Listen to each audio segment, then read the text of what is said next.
2026ல விஜய் டிவிகேவா இல்ல டிஎம்கேவா? கண்டிப்பா விஜய் வரணும். சொல்ல முடியாது யாருமே. டிஎம்கே என்ன சொல்றாங்களோ அதேதான் பின்பாடுறாரு இவரு. தனக்கா ஒன்னும் தெரிஞ்சு பேசுறது இல்ல அவரு. அதனால டிவிக்கே வருங்கிற நம்பிக்கை கிடையாது. எந்த கட்சி வந்தாலும் எஜுகேஷன்ல கையை வைக்காம பாலிட்டிக்ஸ் இல்லாம எல்லா குழந்தைகளும் ஏழை பணக்கார குழந்தைகளும் நல்லா படிக்கணும். பெண்களுக்கு நல்ல சேஃப்டி இருக்கணும். வயசானவங்களுக்கு சின்ன பொங்கலுக்கு படிக்கிறவங்களுக்கு எல்லாருக்கும் நல்ல சேஃப்டி இருக்கணும். கரப்ஷன் கூடாது. டிஎம்கே டெஃபினட்டா வேண்டாம். அவ்வளவுதான். டிவிகே கட்சியை பத்தி உங்களோட அபிப்பிராயம் என்னவா இருக்கு? வருவார். ஏன்னா அவருக்கும் ஒரு சான்ஸ் கொடுத்து பார்ப்போம். ஒரு மாற்றம் வேணும்னு எதிர்பார்க்கிறீங்க. அவருக்கும் கொடுத்து பார்ப்போம். செய்வாருங்கிற ஒரு நம்பிக்கை இருக்கு.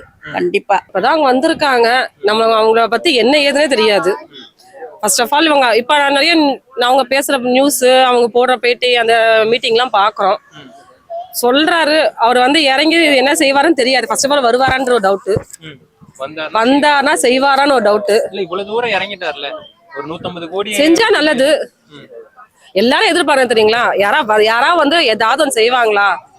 எல்லாரோட மைண்ட் செட்டு இப்ப இருக்க ஜனங்க டிஎம்கே ஏடிஎம்கே எல்லா ஹோல் தமிழ்நாடு ஃபுல்லாவே பாத்தீங்கன்னா யாராவது வந்து ஏதாவது செஞ்சா நல்லா இருக்கும். அது யாரா இருந்தாலும் ஓகே.